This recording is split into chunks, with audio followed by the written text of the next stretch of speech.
Hello ल जामिनुहोस् ready पुल अनि सुब्बा देउराली र पाल्पा रानी महल घुमाउन लिएर जान्छु ल हजुरहरूलाई म आज हामी सुब्बा देउराली जान लाग्यो यहाँ इबी बिग्रेर यात्रुहरू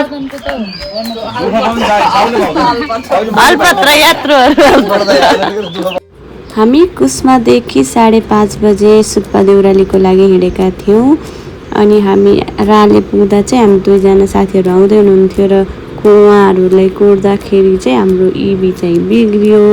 त्यस पछाडि अर्को इबी बोलाएर जाँदा हामी करिब 6 बजेतिर त्यहाँ रालेदेखि हिँडेका थियौँ।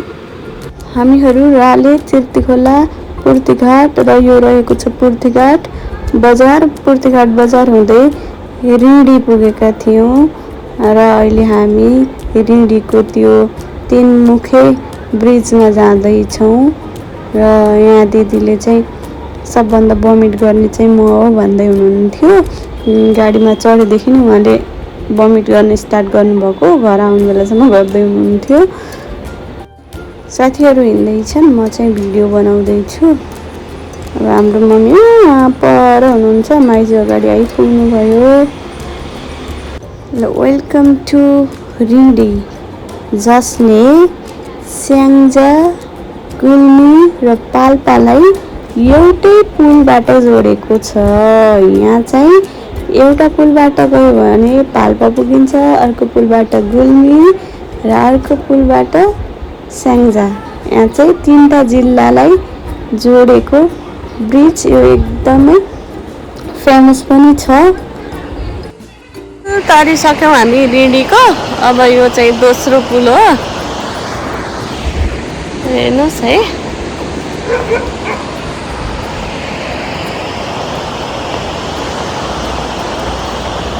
मम्मी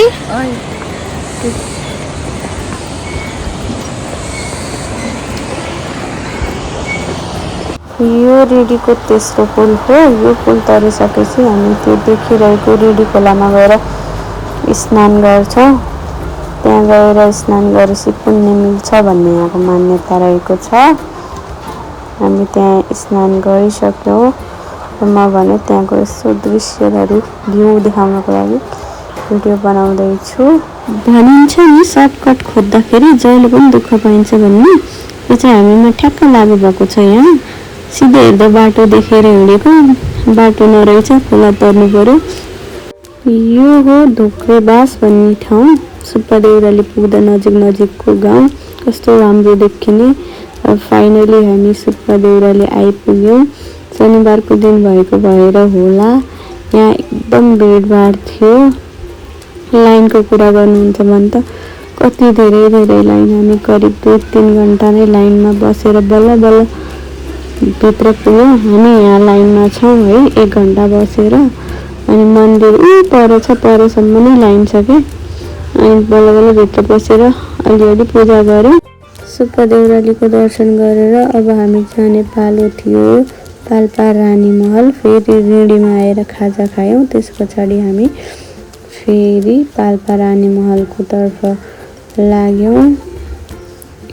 पाल्पा रानी महल यस्तो थियो, एकदम राम्रो रहेछ रानी महल पनि।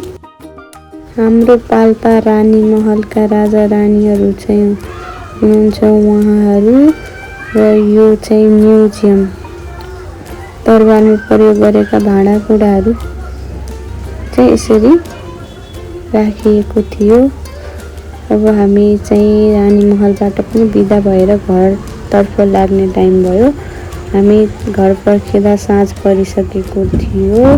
राति 10:30 बजे मात्र हामी घर फर्कियौँ, घर पुग्यौँ। Thank you so much watching. See you next blog. Bye bye. Have a good day.